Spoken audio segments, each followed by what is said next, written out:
That's why the Vedic knowledge is like this. You, the spirit soul, need spiritual happiness, and for this particular age of all ages, transcendental sound, spiritual sound, sound descending from the spiritual realm, not from the material realm.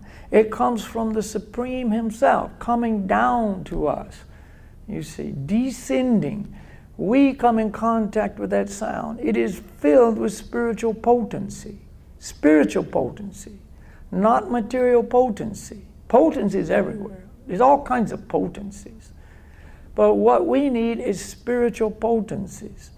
Spiritual sound has spiritual potency, and this has the ability to purify us of our illusions, satisfy our need for spiritual food. Just like our material body needs material food.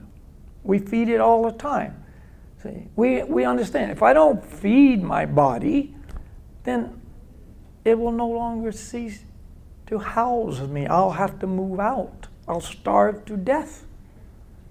So we spend so much time and so much energy taking care of these material bodies. We have food we have to get, we have to have shelter. Man, we spend so much energy just for shelter, you know. And then we need clothes. We don't have to have it, but we like to have recreation, and there goes more time and energy, you see, for the body. We got a second body to take care of, the mind. We spend a lot of time there as well, taking care of our mind. That's why we have books, magazines, newspapers, videos, cinemas, and computer games, and internet, and Scrabble, and da-da-da, and da-da-da. You know, and all that takes time and energy. And if we're honest and we look at our life is today, all too often we discover this is my life. This is all I do. All my time and all my energy I spend taking care of my two bodies. But we've already learned that's not who we are. See, we are spirit soul. And as a spirit soul, we need spiritual food. And that's why no matter how perfectly I arrange my material situation, there's still something missing. Still something missing. It's like having a bird cage with a little bird inside. And all day long we polish the cage. And we've got a beautiful cage, but we never feed the little bird. Little bird is hungry. Little bird is never satisfied. Little bird never sings. We're like that little bird. Yes, as a spirit soul, we need spiritual food. So, this transcendental sound is the food for the soul. It comes to us in the form of mantras. Man means mind. Tra means to deliver. Mantras have the power to deliver our minds from the material realm to the spiritual realm. That's a mantra. See? Some people think you can make up your mantra. Anything you want, you just repeat over and over and over again. That's a mantra. It's not a mantra. It has to be transcendental sound. See, you can't make transcendental sound. You can't create that. See, it comes to us from the spiritual realm. So, mantra meditation is the meditation that is recommended by the Supreme Lord Himself. We live in an age known as Kali Yuga.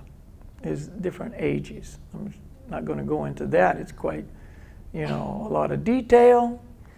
But different time periods or different ages require different techniques of spiritual realization. So right now we live in the Kali Yuga, which is the most dark of all the ages. It's the most degraded of all the ages. People are the most covered materially. See? It is the age of the least spiritual ability. We don't have hardly any spiritual quality. It's all covered up. It's all been polluted, contaminated. So we need a very specific method. But don't worry.